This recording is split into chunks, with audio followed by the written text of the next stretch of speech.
Well, isn't that cool? Oh, that makes such a cool little blast radius. Blast radius, little crater. Oh, that looks so cool.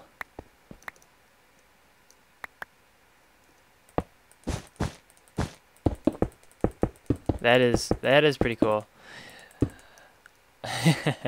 All right, hey everyone. My name is Silver Contrail here, and this is episode 2.0, Feed the Beast. So we are on my test world right now, and I'm experimenting with some stuff. Just tried out a nuke because I wanted to try out a nuke. Plus there's some issue over here still with like I don't know what it is. Like I placed some lava earlier, and then I tried to get rid of it, and it stayed there. I don't know. I don't know what happened. I mean, whatever, I guess. But yeah, that's a nuke. So a nuke is, it's pretty good. Blows out quite a large area. I actually thought it did a lot more damage than this. And sandstone has a pretty weak blast resistance, if I remember correctly. Compared to stone, it's less. So it actually is a bit less than I thought it would be. All right. So what I wanted to talk about today was a little bit about power generation and some thoughts I've been having while I've been playing lately, and questions about what can I do to make everything run as nicely as I want, and really there's a lot of options when it comes to what do you want to accomplish with the tools that you have. Especially power generation, and I think with industrial craft, power generation is probably one of the more important aspects of the entire mod, because you can't really do anything if you don't have power, and if you do have power, then your resources that you have become almost irrelevant at a certain point, especially once you get the mass fabricator. I'm gonna grab some of these. Yeah, I need these. And I need some geothermal generators, and one last thing. I don't remember. So there's a lot of different options here, and I just want to talk about some of these before I go back to the server and show what's been done. So this is right here, the MFSU, which is the highest level of storage for EU, which are energy units in this game. It stores 10 million EU and outputs at 512 EU per tick, and there are of course 20 ticks in a second, so it's 512 times 20 EU per second. Now, there are three main ways to charge an MFSU that realistically will get it to its cap within a decent rate. You could do it with a generator if you wanted to put endless amounts of coal into it, but a generator is just too weak. Right here, this generator unit, you have to put coal in it, and it just takes forever. So it doesn't. I don't believe it outputs at the same rate as a geothermal generator, anyways. But so, anyways, yeah. So the geothermal generator, and I'm gonna actually move this like this. The high voltage solar panel, and then the nuclear reactor, which I have up there. So basically solar, geothermal, and nuclear power are the main power sources that I think in this mod pack make sense to use. So with geothermal, of course, it's pretty, actually, well, I guess I'll start with solar, because this is really the simplest setup in the game. So you've got a high voltage solar array, or any solar array really, it doesn't really matter. And you can see the MFSU has 0 power in it right now. If I connect them, it starts to skyrocket. I mean, this thing is outputting quite a bit. It's already at 60,000. It already filled the box. It's already 100,000. That's 1/6 of an MFE. I mean, this thing will get to...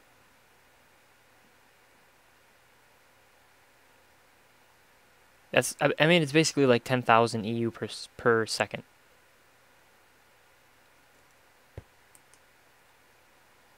That's just ridiculous. So that's solar for you, at least part of it. Solar comes in a couple different varieties, and that's kind of where you run into problems when you try to build with solar. basically at your lowest level you have the regular solar panel. A solar panel generates 1 EU per tick. The low voltage solar array generates 8 EU per tick, I think it is. And the medium voltage solar array generates 8 EU per tick, 64 EU per tick. And then, of course, we've got the high voltage solar array, which generates 512. If you notice the pattern here, each one is 8 times more than the one before it. So this one here is the same value as 8 of these guys. So if I laid it out, it'll be 1, 2, 3, 4, 5, 6, 7, 8. You know, one of these is the equivalent of those. Versus, you know, if I took the low voltage solar array and I lined them up over here, we'd have the same thing. You know, one of these medium voltage arrays is equal to these other arrays. But of course these are medium arrays, so if I were to instead line up regular solar panels, it would go 8 times longer. So you can imagine that being quite a bit of regular solar panels. Now then you take this medium voltage solar panel and then you line up 8. And that's how many are in the high voltage solar panel. But if we were to make it out of the low voltage, which is the one here, this would extend 8 times longer. But if we were to make it out of this, we would extend it 64 times longer. That's 8. So basically, you would have, in order to make this, you need 8 stacks of this lowest level solar panel. The problem with that is its cost is ridiculous. If you look up solar panel in NEI, we see that it takes 3 coal dust and 3 glass. Not too big of an issue. You know, you can definitely get quite a bit of it. I mean, that's still a lot, but it's definitely attainable.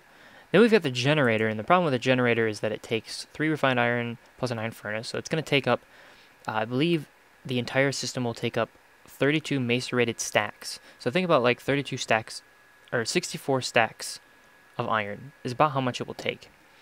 Even that's obtainable, and we have almost that much. It's the tin that really kills you too. The RE battery takes like 4 tin, a copper wire, and then 2 redstone. And then what really kills you are these electronic circuits, which take 3 copper to make the copper cable, 6 rubber, a single iron, 2 pieces of redstone, and you can make 2 of those per solar panel here. So remember, you've got to make 512 to make the single high voltage. That's over 1,000. That's over 1,000 electronic circuits. So you can look at like an electronic circuit takes 3 copper. That's 3,000 copper. Like, that's a lot of copper. So basically, you know, this is great. I mean, by itself, this is just one unit here, operates all day long, powers your MFSU. That is amazing. But the trade-off is that it's extremely resource intensive.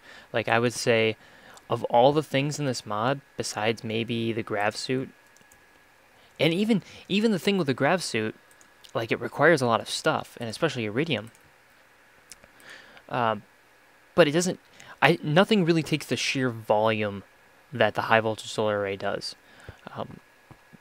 And the unfortunate thing about the high voltage solar array is that even when you build it, you're not getting any benefit. It's the exact same thing as if I had wired 512 of these together. And since it takes 512 to craft them, I actually lose items crafting this because I've got to have I believe it's a transformer in there of some sort. So yeah. That's that. You know, 512 EU per tick is amazing, and you can see it just charging this thing like crazy. And this is, again, the highest level storage power, and it's going to charge it probably within the next, I don't know how long I've been recording. Pretty soon, though. The next thing we can do, so if we want to make something that's a lot less resource intensive, we can look at a geothermal generator. Geothermal, right here. So this one takes a generator just as well, and it takes 2 refined iron and then some glass and some empty cells. This thing is cheap to make. You can just churn these things out, at least in the Direwolf pack. Again, remember that I'm not playing with GregTech on. It's a little bit more expensive with GregTech. or a lot more expensive, depending on which version of Gravitech you're playing. Now, the thing with the geothermal generator is that by itself it doesn't do anything until you take a bucket of lava and you put it in there. So enter here, you put a bucket of lava, and that's going to store, it's going to store the, you know, instead of letting entities sit around, I should put them back in there. I always forget you can do that. So if we connect this, now it's going to output that energy into here. So this is substantially slower, but it's still 20 EU per tick. So this one geothermal generator is outputting the same amount as 20 of these solar panels is, and it costs. I mean, it costs less than a single solar panel. You know, no fancy circuits, nothing. It costs a generator which you're already making. It costs glass which you're already, it costs glass which you already have to use, and it costs less overall tin, it costs less overall iron. Basically, it's just super cheap, but you have to feed it lava. So the question is, do you want to just go back and forth between a pool of lava and grab lava, dump it, grab lava, dump it, grab lava, dump it? That could take a while, and you know that if you're trying to charge up something like an MFSU, so there it goes, it ran out of power.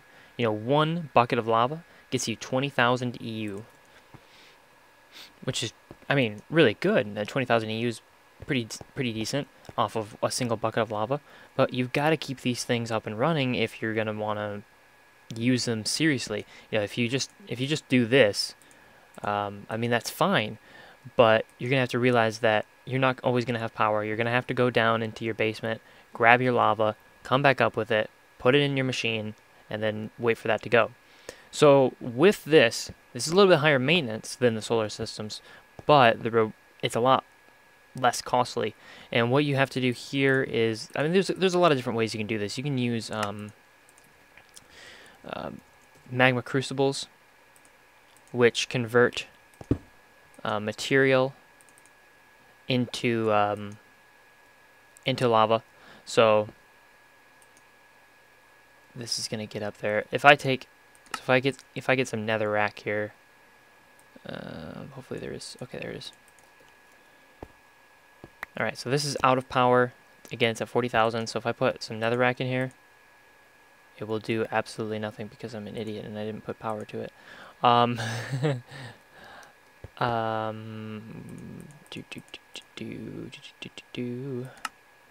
This needs a redstone engine, at least I believe. Redstone engine and lever. I actually really don't use these things for this purpose, but I do want to show it off, so hopefully I'm doing it right, because if I'm not, then I'm being silly. But anyways, yeah, I'll let that charge up for a moment.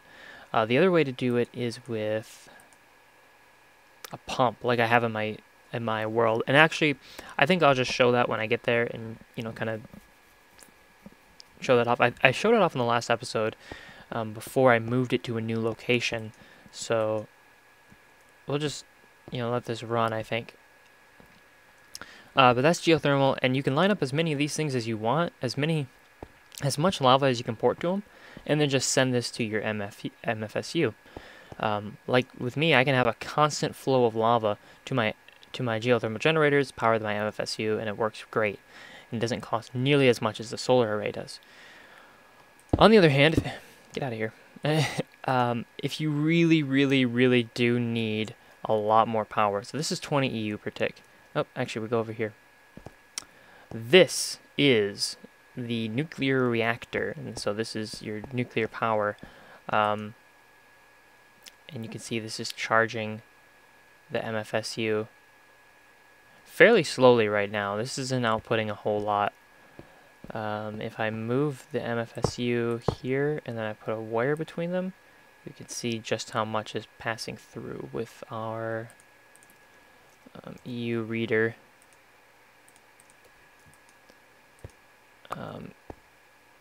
So it's doing 5 ticks per second. Right, yeah, so this is like the most basic setup you can have for a nuclear reactor, which is a single uranium cell and a heat vent.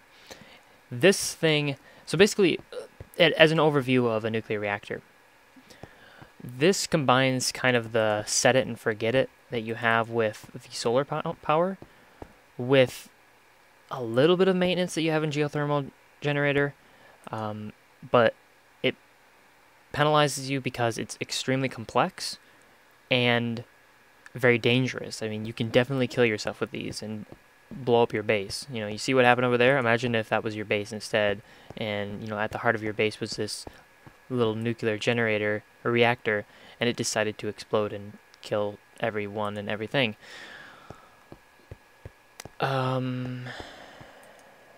This thing didn't run yet, did it? Maybe I don't have it working right. Oh no, it's still powering up. I could throw another generator on it, or another redstone engines on it. This shows you how much I actually work with this stuff. But anyways, let's go up to the top, because this is where I have my other thing, which is the nuclear reactor that I saw on a video the other day, and I forget who posted it. I can't remember his name. It was fairly popular Let's Player. These are plugged into dual MFEs. This is a couple of blocks, actually. So in the center of this is the nuclear reactor, but these are reactor chambers, and what they do is, remember how that screen down there only had a couple of columns? It basically just expands it. So this is outputting at, I believe it's like 320. Yeah, 320 EU per second. So that is just a little over, well, yeah, it's over half of what the high voltage solar panel outputs. And that's pretty good. I mean, it's able to charge these things pretty well. I mean, they're not charging right now. But if I take this and destroy it, you know, it's charging these really good. If I destroy one of these, I mean, it's charging that pretty well. But you can see how complex this is. There's a lot of patterns to follow, and once these uranium cells deplete, I'll have to replace them, and I think I might have to replace these heat exchangers too. I'm not certain if they get repaired or not, or I don't know how exactly they work. The nice thing about this is you can turn it on and off with a switch. The downside is that if it gets hot, yeah, that's a problem. If it gets too much heat, if it maxes out its heat, it will explode, and very violently.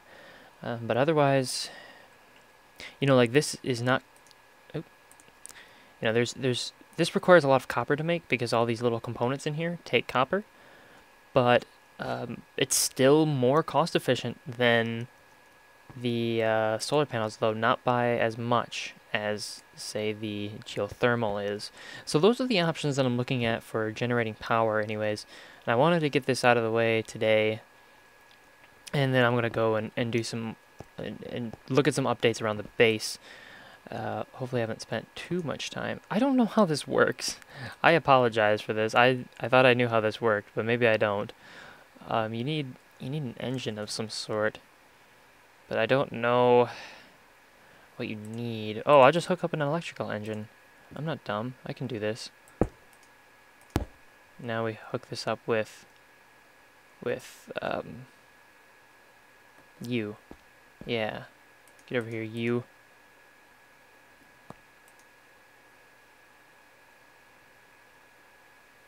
Now we're getting power.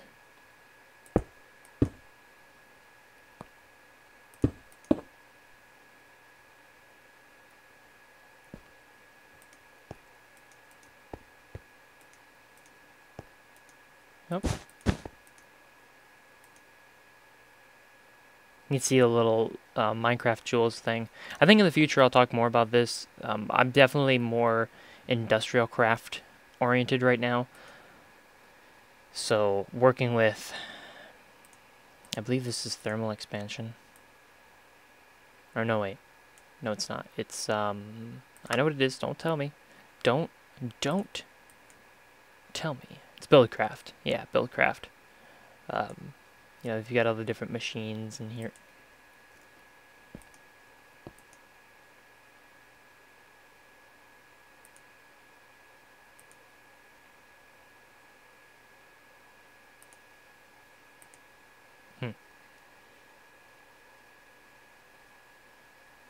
Yeah, I actually don't remember, like, what.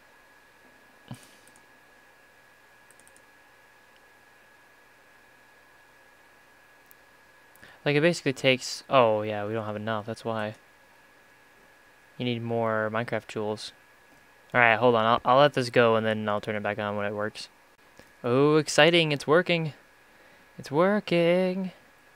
So, again, a magma crucible turns certain objects into liquids. And it fills up this side here. It takes energy from here, and then takes whatever you put in here and turns it into buckets over here. And I'm not sure if it will port directly to the geothermal generator. I don't think it will. But yeah, so basically, you know, that you can route this lava that it's creating into here. And again, one bucket of lava is 40,000 EU. So, you know, 100, you know, you put a stack in there, that's enough to charge an MFE. And that's just a stack of netherrack. And how much netherrack you have? Probably a lot. It's super easy to set up, in my opinion. And I might switch to this down the road. I'm not sure. Yeah, this seems like a really easy way to get things accomplished. So they're there. It's not porting it to there. I don't really know how to do it. Oh, there it goes. All right, I got it. All right, now it's... Yeah, now it's filling. Okay, let's go ahead and head over to the server. I'll check how much time's left in the episode. Hopefully we'll have enough time to look around.